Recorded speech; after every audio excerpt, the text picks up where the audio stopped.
오늘 우리가 생각할 말씀은 9절 하반절부터 10절까지의 말씀입니다. 그의 기뻐하심을 따라 그리스도 안에서 때가 찬 경륜을 위하여 예정하신 것이니 하늘에 있는 것이나 땅에 있는 것이 다 그리스도 안에서 통일되게 하려 하심이라. 이 말씀은 하나님께서 구원의 계획을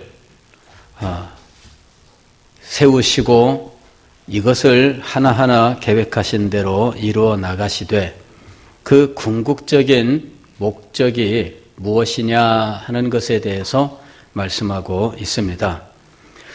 오늘 말씀을 보면은 그의 기뻐하심을 따라, 그의 기뻐하심을 따라라고 하는 것은 하나님께서 이 모든 일들을 기쁘게 하셨다 하는 말입니다. 즉 하나님이 우리의 구원을 위하여 또 우리의 구원을 통하여 이루실 그 모든 일들을 억지로 하시거나 하고 싶지 않은데 하시거나 누군가 강요를 받아서 하신 것이 아니라 하나님이 기쁘신 뜻대로 하나님께서 자유롭게 결정하셨다라는 의미를 갖습니다. 그것은 그리스도 안에서 때가 찬 경륜을 위하여 예정하신 것입니다. 즉 하나님의 계획 속에 있는 거예요. 때가 찬 경륜 그랬습니다. 경륜에 대해서는 오늘 아침에 여러분들에게 잠깐 말씀을 드렸는데 어떤 일이 있다면 그 일을 행하는 계획을 세우는데 일정에 따라서 여러 가지 일들을 행하게 됩니다. 그리고 일정에 따라서 진행되는 일들은 언뜻 보면은 서로 연관성이 없는 것처럼 보이기도 해요. 가령 예를 들면은 우리가 수련회를 계획한다 하면은 수련회 날짜를 정하게 되지요. 그게 때가 찬 경륜입니다. 날짜를 정해요. 그러면 그 날짜를 앞에 두고 역산으로 나가게 됩니다. 거꾸로 올라가면서 수련회 일주일 전에는 무슨 일을 해야 되냐? 수련회 한 달 전에는 무슨 일을 해야 될까?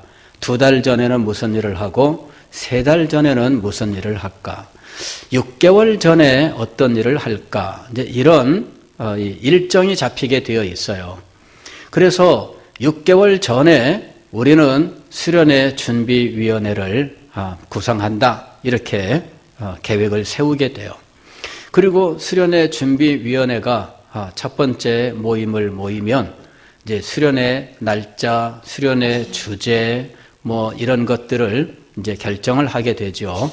또 강사는 어떻게 할 것인지 이러면서 다 이 모든 일들을 최종 결정하는 날짜를 정하게 돼요. 자, 장소 결정은 언제까지? 강사 섭외와 결정은 언제까지? 그리고 최종 수련회 일정은 언제까지? 이런 식으로 이 계획을 세우게 돼요. 그럴 때 항상 언제까지 그 일을 한다라고 하는 요 날짜를 정하게 되어 있어요. 그때까지 그 일을 하는 거예요. 장소를 구해야 됩니다. 3월 말까지는 장소를 구하자. 3월 말까지 여러 장소들을 알아보고 또 그 장소들을 답사해보고 그 중에서 적당한 장소를 정하고 그 최종 날짜까지 확정을 짓게 되어 있는 거죠. 그럴 때 이 확정을 지어진 우리가 정한 날짜 이게 뭐냐면은 때가 찬. 즉 모든 계획에는 일정이 주어지게 되어 있다라고 하는 거예요. 하나님께서 우리를 구원하실 때에도 하나님의 구원의 계획은 일정이 있습니다. 노아 때까지 하나님의 구원의 계획이 있고 바벨탑까지 하나님의 계획이 있고 아브람 때까지 하나님의 계획이 있어요. 그리고 아브람 이후부터 모세까지 하나님의 계획이 있고 모세로부터 이제 가나안 땅까지 하나님의 계획이 있어요. 그게 다 날짜가 정해져 있습니다. 그게 때가 찬이에요. 그런데 이 모든 계획들 중에서 가장 최종적으로 하나님께서 확정을 지어놓고 행해 오셨던 일이 뭐냐 하는 것이죠. 가령 우리가 수련을 정할 때 그 장소 섭외도 며칠까지, 강사 섭외도 며칠까지, 수련회 핸드북은 며칠까지 다 때가 정해져 있겠죠. 그러나 이 모든 때는 무엇을 향하여 가고 있어요? 최종적으로 수련회라고 하는 날짜를 향해서 가고 있는 거예요. 장소를 섭외하는데 수련회와 상관없이 정하는 경우 없어요. 강사 섭외하는데 수련회와 상관없이 정하는 거 없습니다. 다 최종적으로는 어디에 초점을 맞추고 있어요? 수련회라고 하는 것을 초점을 맞추고 있어요. 장소 섭외하는 것을 보게 되면 수련회와 상관이 없는 것처럼 보이기도 해요. 차 타고 여기저기 다녀야 되거든요. 그게 수련회랑 무슨 상관이 있을까요? 언뜻 보면 관계없는 것 같아요.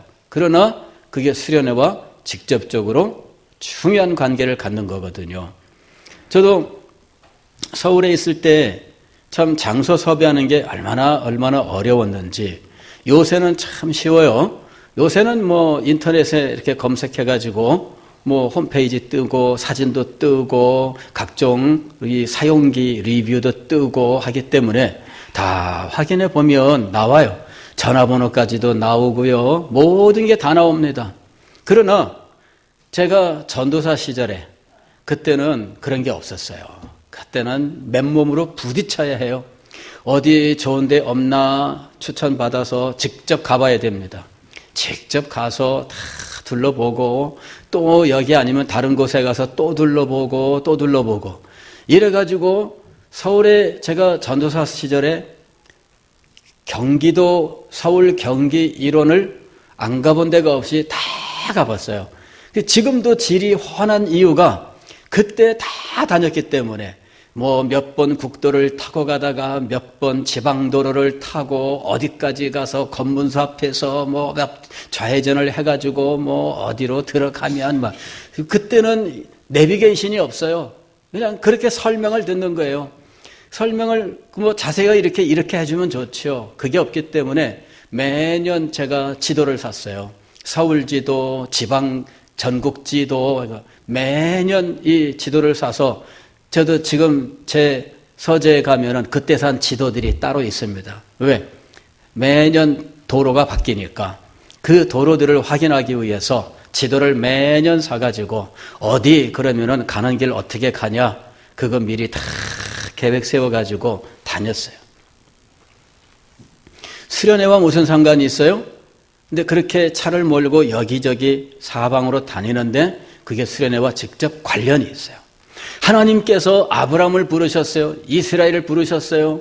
그게 우리의 구원과 무슨 상관이 있을까? 아무런 관계가 없는 것 같죠? 그러나 그런 일들 하나하나가 진행되면서 오늘 우리의 구원을 위한 복음 전파가 이루어지고 우리에게까지 복음이 전파되고 우리가 예수님을 믿고 구원 얻고 교회를 이루게 된 거예요. 여러분, 이것이 전체적으로 하나의 계획입니다. 그리고 이 하나의 계획은 하나의 목표를 향해서 나아가게 되어 있어요. 하나님의 경륜이라고 하는 것은 바로 이런 특성을 가지고 있습니다. 때가 찬 경륜을 위하여 예정하신 것이니 이 때가 찬 경륜 가운데 하나님께서 가장 역점을 두고 해오셨던 초점은 무엇이냐면 예수 그리스도의 탄생이에요. 갈라디아서 4장 4절에 때가 참에 그랬습니다. 때가 참에 하나님께서 그리스도 아들을 여자의 몸에 태어나게 하셨습니다. 그리스도께서 이 때가 찬 경륜 속에서 이 세상에 태어나셨던 거예요. 그리고 하나님의 그 계획을 이루기 위해서 예수님께서는 이제 30세가 될 때까지 이제 성장하시고 가정일을 하시고 마침내 때가 참에 예수님께서 공생애를 시작을 하셨던 것이지요. 이 모든 일들이 하나님의 경륜이라고 부르는 것들입니다. 그 경륜이 때가 되면은 하나하나 정하신 일들이 성취가 되면서 모든 물길이 하나로 모여지듯 예수 그리스도에게로 다 모아져요. 그리고 예수 그리스도에게로부터 다시 모든 것이 흘러나오기 시작을 합니다. 그렇게 해서 역사의 마지막에 하나님의 구원의 모든 목적이 달성되는 것이죠. 그럴 때 그 최종 목적에 무엇이 있느냐라고 하는 것이 오늘 말씀의 내용입니다. 그의 기뻐하심을 따라 그리스도 안에서 때가 찬 경륜을 위하여 예정하신 것이니 하늘에 있는 것이나 땅에 있는 것이 다 그리스도 안에서 통일되게 하려 하심이라. 하늘에 있는 것이나 땅에 있는 것이 통일되는 거예요. 통일은 뭐예요? 하나됨. 이게 통일입니다. 우리는 어릴 때부터 얼마나 우리의 소원은 통일 노래를 부르며 살았는지, 그죠? 예. 처음에는 우리의 소원은 통일, 이것이 북한에서 굉장히 싫어했어요. 요새는 우리의 소원은 통일, 북한도 열심히 부른다 그러더라고요. 예, 우리의 소원은 통일 그러는데 알고 보면은 하나님께서 궁극적으로 그리스도를 통하여 이루실 구원의 최종 모습이 무엇이냐면 그리스도 안에서의 통일이라고 부르는 거예요. 왜 통일이 필요한가? 원래 하나님께서 창조하신 이 세계는 통일된 세계였습니다. 그래서 모든 영적인 존재들이나 또 지성을 가진 인간이나 혹은 자연 세계가 모두 하나님 앞에서 조화를 이루고 있었던 거예요. 그런데 이 조화를 깨뜨리는 하나님께 대한 반역과 타락의 사건이 일어나게 돼요. 그러면서 이 모든 조화가 깨어지게 되는 것이죠. 한번 깨지면 깨진 그 조각이 또 깨지고 또 깨지는 이런 특성을 보여주면서 전 세계가 산산조각이 나버리고 말았습니다. 타락과 함께 하나님과의 관계가 깨어졌어요. 그래서 하나님은 우리의 하나님이 되고 또 우리는 하나님의 친백성이 되면서 하나님과 친밀한 사랑의 교제 가운데 있었는데 이 사랑의 교제가 깨어져 버리고 말았던 것이죠. 아담과 하와가 에덴 동산에 있을 때 하나님께서 찾아오셔서 아담아 이렇게 부르시고 동산을 거니시고 함께 사랑의 교통을 나누셨던 거예요. 그런데 아담이 범죄하고 하와가 범죄한 순간 이 관계는 깨어져 버리고 말았습니다. 아담과 하와는 하나님의 음성을 듣는 순간 기쁨으로 하나님 앞에 달려나가기보다는 숲속으로 숨었습니다. 그리고 하나님 앞에 겨우 대답을 하는데 하나님 죄송한데요 우리가 벌거벗어서 하나님 앞에 나갈 수 없습니다. 하나님과의 관계가 깨졌어요. 하나님의 진노를 받았고 하나님의 정죄를 받았고 심판 가운데 그들은 그만 에덴 동산에서 쫓겨나게 되었습니다. 한때 행복하게 살았던 에덴 동산은 이제 다시 돌아올 수 없는 곳으로 변해버리고 말았습니다. 하나님께서 그곳에 화염검과 불칼을 두시고 그리고 이를 지키는 천사를 두셔서 다시는 그곳으로 돌아오지 못하게 하셨습니다. 그곳을 쫓겨난 인간들은 얼마나 큰 상실감에 빠졌을까요? 저는 잘 살다가 망한 분들도 여러 만나보았는데 참 한 분이 교회를 오셨는데 점잖게 생기셨고요. 옷은 아주 고급 옷이에요. 비싼 옷을 입고 교회를 오셨어요. 그래서 이분이 한 가닥 하는 분이구나 이리 생각을 했습니다. 신방을 가게 되었는데 어느 골목 들어가더니 그 골목 안에 자그마한 다 쓸어가자 가는 집에 문을 찡 여는데 부엌이 나오고 방 한 칸 있는 그런 방으로 안내를 해요. 옷은 몇백만 원짜리 옷인데 막상 사는 곳은 전혀 뜻밖의 장소였습니다. 그 방 안에 들어가서 왜 그렇게 되었는지 사연을 들었어요. 큰 집에서 사업을 하면서 여발한 듯이 살던 사람입니다. 그런데 가족 중에 사업을 한다는 자기 동생 빚 보증을 그 사업 보증을 서주고 동생이 부도를 내는 바람에 자기까지 한꺼번에 다 넘어가게 되었다는 거예요. 쫓겨나게 되었는데 감사한 것은 옷은 안 뺏어갑니다. 옷하고 신발만 남아. 다른 건 다 차 딱지 붙여가지고 못 가져갑니다. 옷은 가져가, 옷은. 신발하고. 그래가지고 옷하고 신발만 가지고 나온 거예요. 그것도 다 못 가져오지. 왜? 너무 많으니까 그 중에서 아끼던 것만 골라서 몇 개 가지고 나온 거예요. 입고 다닐 때는 멀쩡하고 훌륭하게 보입니다만은 사는 건 참 그렇게 살고 있었어요. 그래도 그분은 참 감사한 것은 참 기쁨으로 늘 주님 앞에 나와 기도하면서 이렇게 은혜 가운데 살았어요. 그러나 보통 사람들은 뭐 그분과 달랐을 거라고 봅니다. 그런 상황이 되면 어떻게 될까요?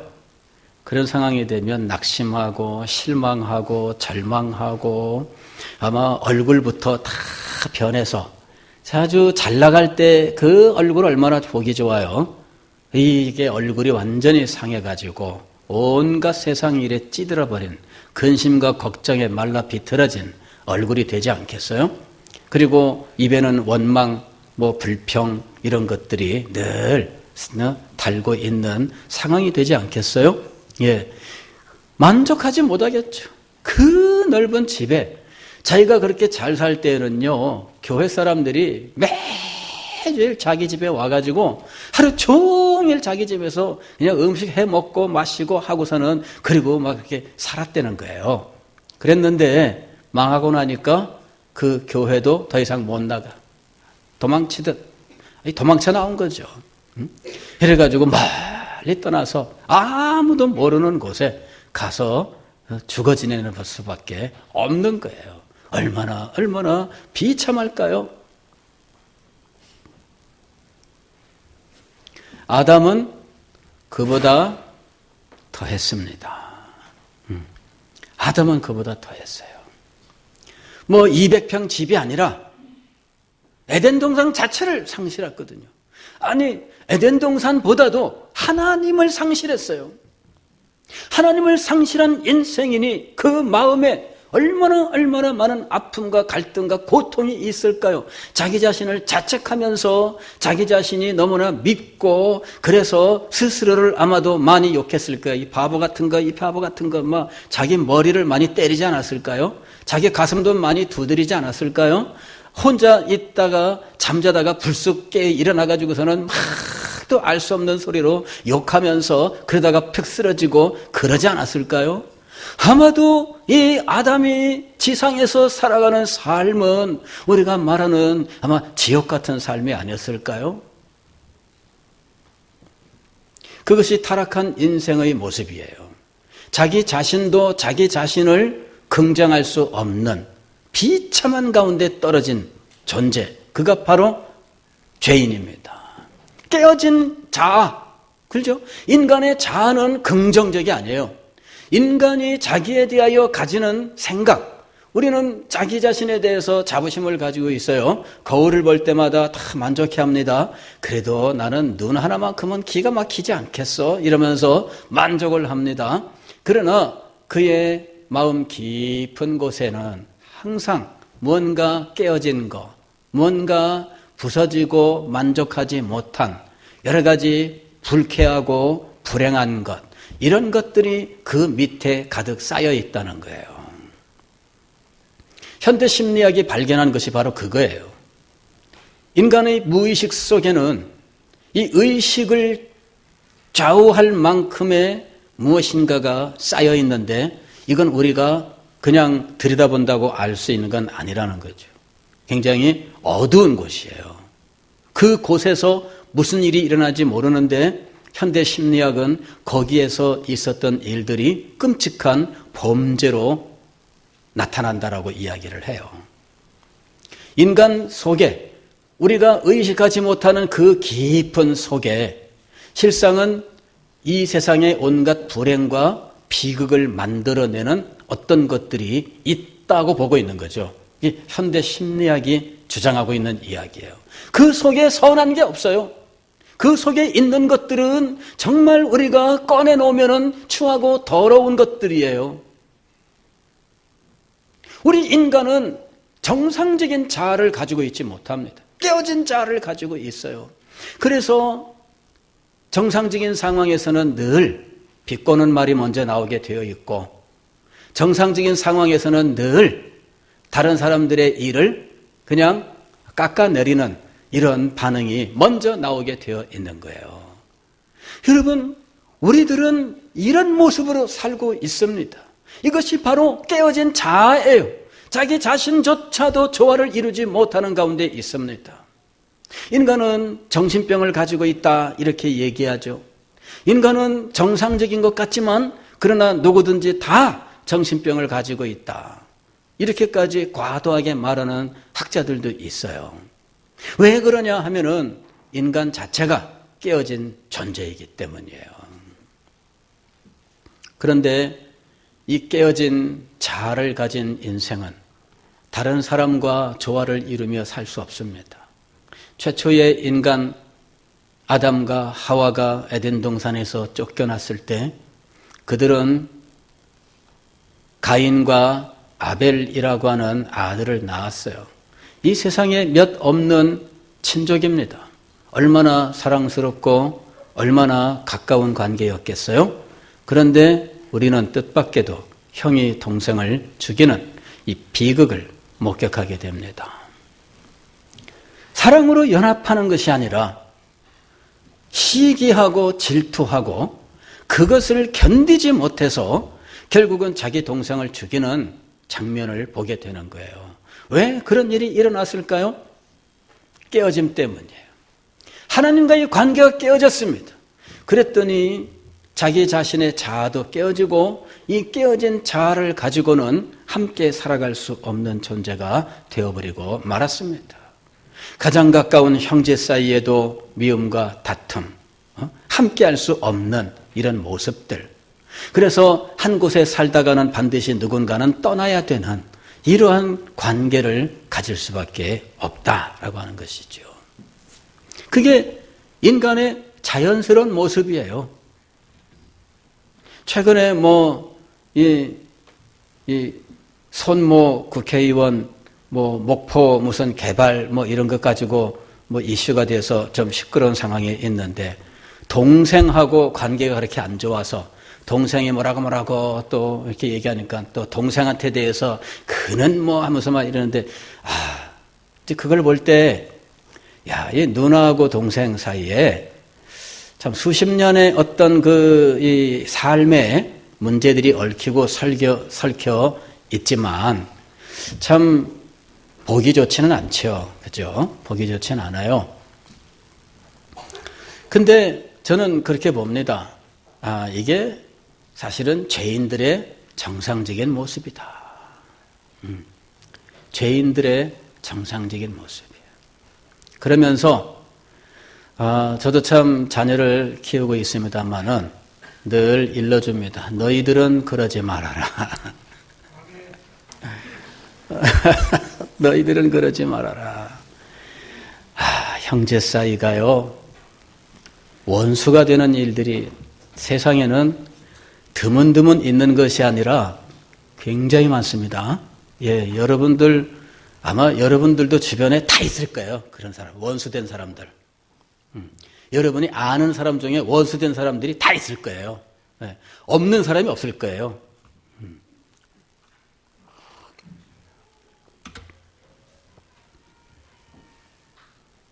그리스도인들은 회복해야 돼요. 그리스도인들은 회복해야 됩니다. 부모 자녀 지간에 회복해야 돼요. 그리스도인들은 부모 자녀 회복해야 됩니다. 부모 자녀 지간에도 너무나 멀고 먼 사람들이 많아요. 그리스도인 중에도 그런 사람들이 있습니다. 그런 사람들은 회개하세요. 우리 부모 때문에 안 돼요. 천만의 말씀, 당신 때문이에요. 우리 부모가 상식을 넘어섰어요. 당신 때문이에요. 그리스도 앞에 나아가서 그리스도의 이 은혜를 받아보세요. 형제 사이에 아니에요. 당신이 잘못한 겁니다. 한번 모두 회복할 수 있도록 하세요.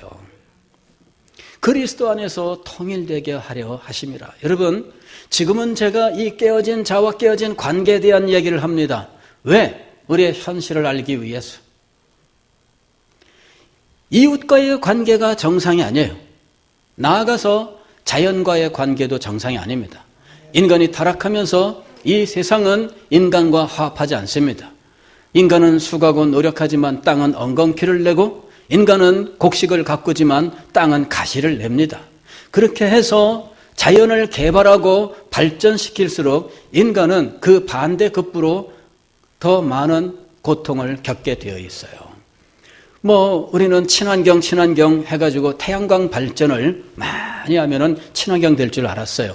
그랬는데 그 반대급부로 그로 인한 또 다른 문제들이 나오잖아요. 원자력 이거 개발하면은 정말 좋은 줄 알았어요. 그러나 원자력을 개발했더니 또 다른 문제가 나와요. 공장을 세워서 여러분 좋은 물건들을 만들어내고 우리가 편리한 생활을 살게 될 줄로 알았는데, 공장을 세워서 산업이 발달하고 보니까 얼마나 많은 문제들이 발생했는지 몰라요.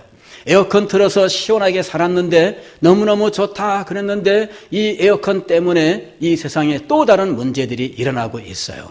우리가 살고 있는 이 세상은 한쪽을 누르면 또 다른 쪽이 튀어나오는 이 풍선과 같은 관계를 가지고 있는 겁니다. 이쪽이 좋아지면 이쪽이 나빠지고 이쪽이 좋아지면 반대쪽이 나빠지는 이러한 관계를 가지고 있어요. 이게 이 자연의 모습이에요. 인간은 그 속에서 어떤 방식을 택하든 항상 그 반대급부를 받아가면서 사는 한계 속에 있습니다. 이거를 멈출 수 있는 길이 있을까요? 환경 운동하는 사람들은 공장 문 다 닫고 그냥 자연 상태로 돌아가면 괜찮을 거라고 생각을 해요. 그러나 이 세상 공장 다 없애면 여러분 정말 행복 시작이 될까요? 그렇지 않아요. 왜 이런 모든 일들이 벌어졌느냐 하면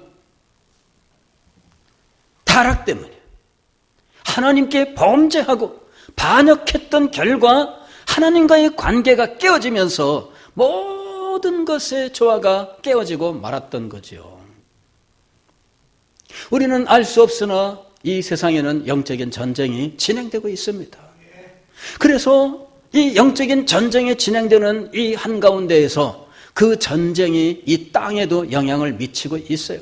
우리들의 삶 속에 영적인 전쟁의 여파들이 밀려오고 있습니다. 이 세상은 깨어지고 또 깨어져서 조화를 상실한 채 그 비극을 맛보고 살고 있는 거예요. 하나님께서 예수 그리스도를 이 땅에 보내신 것은 단지 우리를 죄사함을 얻게 하여 하나님의 자녀로 삼아 영생을 얻게 한다 하는 그 정도에서 그치기 위한 것이 아닙니다. 이 세상을 회복시키기 위한 거예요. 하나님의 창조 세계를 회복시키시되 더 영광스럽고 더 아름다운 곳으로 만드시기 위하여 하나님께서 죄인들을 구원하시는 일을 먼저 시작하신 거예요. 죄인들이 하나님께 반역하면서 깨어진 관계, 죄인들을 구원하시면서 다시 회복의 길이 시작되는 겁니다. 우리가 구원받는 일로부터 시작하여 이제부터 하나하나 하늘과 땅에 있는 모든 것이 그리스도 안에서 통일되게 하는 일을 향하여 진행되어 가는 거예요. 우리가 예수 그리스도를 믿음으로 그 십자가의 은혜로 말미암아 보혈의 공로로 우리가 죄사함을 얻으면서 하나님과 깨어졌던 관계를 회복해요. 하나님과 불한 이 관계가 화목하게 돼요. 그리스도께서 당신을 화목제물로 드리셔서 하나님과 우리의 사이를 화목한 관계로 만드셔요. 그래서 하나님과 회복된 관계를 누리게 되는 겁니다. 이제 우리는 다시 하나님을 아버지라고 부를 수 있게 되었고, 하나님께서는 우리를 그리스도 안에서 당신의 상속자들로 삼으셨던 거예요. 장차 회복할 영광스러운 세계의 상속자로 삼으신 것, 바로 이것이 우리의 구원의 의미인 것이지요. 하나님께서 하나님과의 관계를 먼저 회복하게 하셨습니다. 그리고 그 관계의 회복을 우리가 이 땅에서 이루며 살게 하셨어요. 예수 그리스도께서 유대인과 이방인 사이에 중간에 막힌 담을 허셔서 유대인과 이방인 사이에 모든 차별과 모든 차이를 없애셨어요. 주는 평화 막힌 담을 모두 하셨네. 주는 평화 우리의 평화. 그리스도 안에서 가장 반목하며 하나가 될 수 없는 이 관계가 하나가 돼요. 유대인들은 이방인들을 멸시했어요. 이방인들과 한 식탁에서 식사하는 것을 거부했어요. 이방인들은 자신들과 전혀 다른 마치 돼지와 개와 같다고 생각을 했어요. 그런 유대인들에 대하여 이방인인들 좋은 감정을 가질 수가 없죠. 저 사람이 눈만 좀 이상하게 보여도 저 사람 다 미워하는가 해가지고 그때부터 미움이 시작된다고 하는데, 유대인들이 자기를 그리 보는데 어떻게 이방인들이 유대인을 잘해줄 수 있겠어요? 유대인과 이방인은 하나가 되지 못해요. 한 교회를 이루었을 때조차도 하나님의 이 통일되게 하시는 경륜을 깨닫기 전에는 유대인과 이방인이 하나가 되지 못했어요. 예루살렘에 환란이 일어나 성도들이 흩어져 복음을 전할 때에도 유대인에게만 복음을 전하는데, 그랬어요. 유대인에게만 복음을 전하는데 겨우 이방인들에게 복음이 전파되어 이방인 교회가 세워져요. 그런데 이방인 교회에게 유대인들이 끊임없이 도전합니다. 너희가 할례를 받고 율법을 지켜야 한다. 유대인이 되어야 한다라는 말입니다. 유대인이 되어야 한다. 그러나 하나님의 경륜은 이방인들을 유대인으로 만드는 것이 아니라 유대인과 이방인 사이에 막힌 담을 허시고 새로운 하나의 공동체를 만드는 것이었습니다. 교회는 이 하나됨, 통일을 이루어 가게 하시는 하나님의 도구예요. 이곳에서 우리가 하나가 되지 못한다면 우리는 그리스도의 이 구원의 은혜를 제대로 받은 것이 아니에요. 우리 교회 안에서 하나 되는 거 참 힘들잖아요. 그런데 그걸 이루어 가야 돼요. 너무나 힘들고 어려워요. 그러나 해야 돼요. 저 사람은 너무 싫다. 그런 마음이 들죠. 그러나 해야 돼요. 왜? 우리가 예수 그리스도를 믿는 사람이기 때문입니다. 예수 그리스도를 믿기 때문에 우리는 해야 됩니다. 그리고 그것을 이루어내야 돼요. 이루는 길은 두 가지 방향으로 이루어질 수 있겠죠. 하나는 자기 자신이 죽어야 돼요. 내가 내 이 교만한 자아가 살아있다면 하나가 될 수 없습니다. 이게 죽어야 돼요. 또 다른 면에서는 은혜 충만해야 돼요. 그래야만 자기 자신을 제대로 죽일 수 있어요.